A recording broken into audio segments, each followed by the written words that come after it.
আরে মমতা ব্যানার্জির দল তো চায় তার বিরুদ্ধে কেউ আঙুল না তুলুক। মমতা ব্যানার্জি যেই আঙুল তুলবে তাকে বলে তোমার তোমার এই চরিত্র নিয়ে প্রশ্ন করবে, তার এটা নিয়ে প্রশ্ন করবে। কারণ মমতা ব্যানার্জি চায় না, মমতা ব্যানার্জি হিটলারের শাসন ব্যবস্থা স্থাপন করেছে বাংলার বুকে। মমতা ব্যানার্জি যদি হিটলারের শাসন না স্থাপন করতো তাহলে মমতা ব্যানার্জি যখন নাকি তার একজন কর্মী, তৃণমূলের কর্মী, আপনার মনে আছে রায়গঞ্জে একজন প্রফেসরকে তাকে কলার ধরে টানতে টানতে নিয়ে আসে, সেদিনকে মমতা ব্যানার্জি বলেছিল যে একটা ছোট ছোট ছেলেরা একটা ঘটনা ঘটে বেড়েছে। তারপরে আমরা কি দেখলাম, কলেজে হারাবুল জগ ছুড়ে মারছে অধ্যাপিকাকে।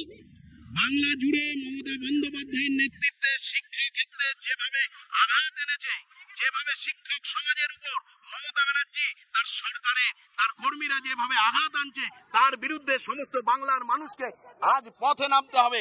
কারণ যদি পাশের বাড়িতে আগুন লাগে, তাহলে যদি ঘর থেকে না বেরিয়ে সেই পাশের বাড়ির আগুনে জল না দেওয়া হয়, তাহলে কোনো না কোনো দিন নিজের বাড়ি পুড়তে পারে।